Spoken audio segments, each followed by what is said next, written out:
Hey guys, Hastings here, and welcome to the first resurrection of one of my old series. Today we're going to be doing a track car build, which is from the old unlikely track cars that I used to do before my little break. I'm ditching the unlikely from the title just to give us a bit of a broader spectrum of what cars we could use, but I am going to try and still use some unlikely cars because I just think it's slightly more interesting. We're going to be starting off, as you can see, with the Chrysler 300 SRT8, sort of following on from the old, big, heavy, four-door saloon type cars. I've dug all the old times out of my archive, and I know what I'm aiming for, so let's get straight into the build. We've got to take this up to the top of A-Class, but before we start just upgrading it willy-nilly, there are some set upgrades that we have to do. Wow, that is a very shiny grille. The first compulsory part that we have to put on is the front and rear Forza race aero. After all, this is going to be a track car, so it needs some suitable track components. But while we're here, let's have a look, see if there's an interesting... Is it an interesting rear bumper? It looks almost exactly the same. What does it do? It's heavier, but apparently it's slight. I'm just going to leave it. I think that makes no difference whatsoever. What about the side skirts? Again, oh, they minus 1% of drag. Does it do anything to the benchmark times? It's slightly heavier as well, so it actually increases our time up to 100 from 0. So yeah, both of those did virtually nothing at all. So we're going to leave those be. The second compulsory part that we have to put on is race tyres. Again, sort of fitting in with the whole, this has got to be a race car theme for the track car builds. Also, we're going to have the race transmission. There's a bit of an equaliser, so all the cars have got very similar gear ratios, they've all got the same amount of gears.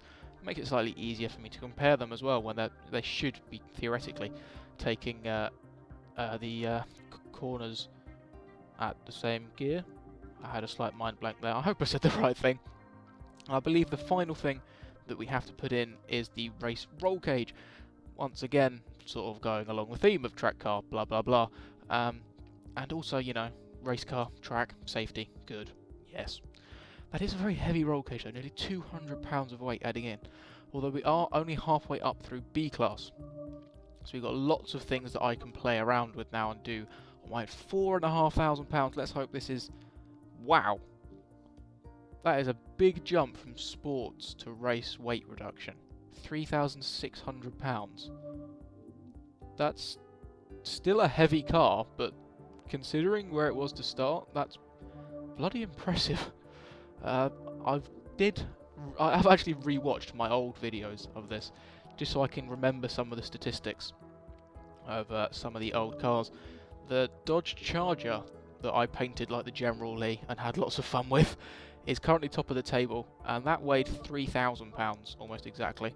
The most recent car that I've done in this series is a big Mercedes E63. That weighed about the same as this, I believe, about £3,600. By the time we get some of the lighter engine parts in, we should be good, but I'm going to continue focusing on the handling parts at the moment. I think I'm going to max out the tyres. Looks like we can get some pretty big tyres on it, 275s on the front. That's very impressive. We're going to put on the rear tyres as well. How are we going to do? They look, wow, 345s on the rear. That's massive. That's the same sized rear tyres that we have on the Dodge Charger, which I said earlier is top of the table at the moment. That's really impressive. Normally that sort of size is reserved for the old American muscle cars. I'm just going to fill out on the drivetrain upgrades, and then we'll have a look and see how much power we can get out of this. Oh, press the wrong button there. Let's put that driveline in. We definitely want the diff. There's not going to be any tuning in this series. It started out like that basically because I was a terrible tuner. I knew nothing about what to do, but it's just sort of a good equaliser as well. So it's all about the build of the car, and we're looking for a good base car that I could go and tune if I wanted to. In the sort of absence from YouTube, I did actually sort of learn how to tune. A couple of people I know that are very good tuners and very fast drivers as well. They just sort of gave me a few hints and tips and said sort of, oh, this is a good base setting, start out from here sort of thing. So I'm quite confident in my ability to tune a car now. Looks like we're going to have quite a lot of power. We've already got 550. I wonder how much we're going to be able to get from the car. It's up to 570 now. Reducing the weight again, so we're down to about £3,500 now. I think we're going to end up maxing out this engine. And I have just realised that I haven't even looked at any engine swaps or turbo upgrades or anything. But I think if we can, we might as well just leave it as the stock engine, even if we have to max it out completely. I've already done all of this. Just need 4 more PI. That's going to... I don't really want to do that if that's going to drop it. Obviously, oil and cooling would be very important in real life.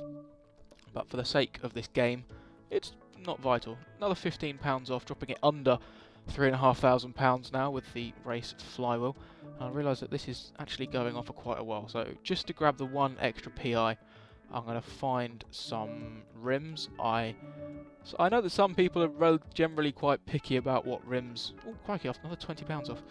About what their rims are and what they look like, but I just sort of go for whatever. I don't really care. I do sometimes if I'm in a weird mood, but not today. I can't bother. We've got 700 PI out of the car, nearly 600 horsepower, I believe, or at least 550, 600, and lots of handling parts, which is good. So that's the end of the build section of the video. Apologies that it's been, I think, slightly longer this time round. I want to generally try and skim through the build. So I'm going to go and do 5 flying laps at the Road Atlanta full circuit, and then I'll come back, we'll watch the replay, me driving around, I'll talk about the car, how it handles, how quick it was, and then we'll see the times at the end of the video and see how it compares to the other cars that I've done previously. So I'll see you in a second on track. We're on track now with some flying laps to see how this Chrysler compares to the other cars that have already gone round this track earlier on in the series. I'm trying to remember the sort of typical talking points that I would try and explain and talk about for each individual car.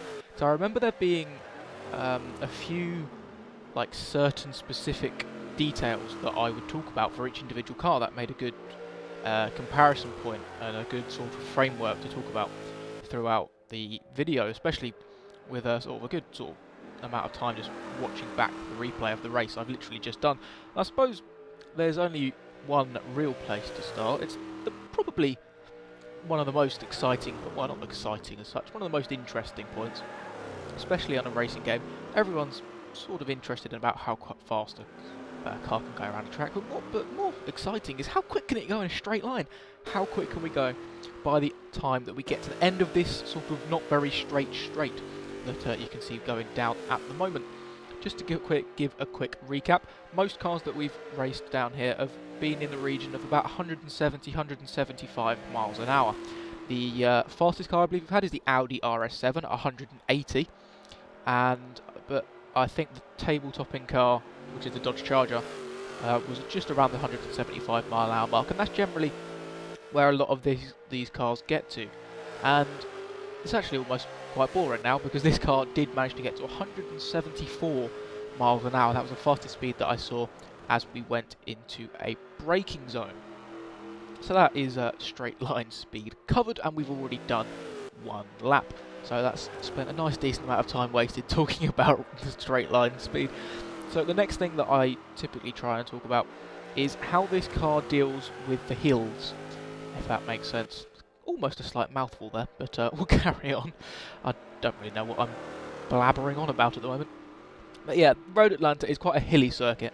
There are a few sudden dips and bumps, and I first noticed it in the Audi that we drove. I rear-wheel drive swapped it, put some twin turbos in it, and it had nearly 800 horsepower. And whenever I went over one of the bumps, the back end would go light and I would get so much wheel spin I'd nearly spin out. There are 2 major culprits for this. The first one we're coming under now. As we go over this crest under the Yokohama Bridge, sometimes the back end would go out. And this car was absolutely fine through there.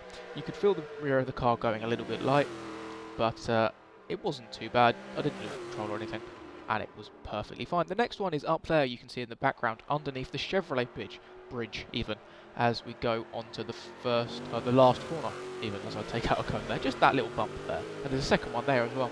And this car, as you can see from that shot, actually, that's perfect timing. It was a drastic amount, but the rear end did go rather light, and because of the way that the track curves round to the right as you go over the crest, it did like to throw this car sideways a bit.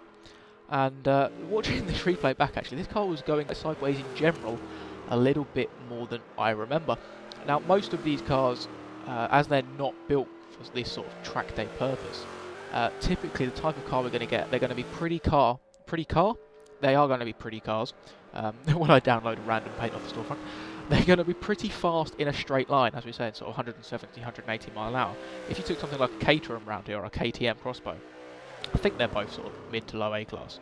They'd probably only be doing about 150 maybe. That's an approximate guess. But they would be so much quicker around the corners. These cars, obviously, like I just said, are much faster in a straight line, but are likely to struggle around the corners. So they've got a lot of horsepower going through the rear wheels. And that does mean that I'm very likely to get it sideways quite a lot as I get on the power through a corner. I think the main points where that was happening is the corner that leads onto the straight, as well as one other corner that I'm not sure how to describe it.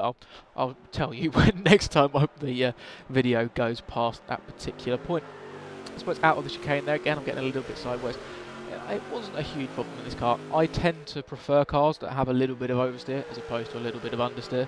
It's not generally as quick around a track, but it's just a bit more fun and a bit more controllable.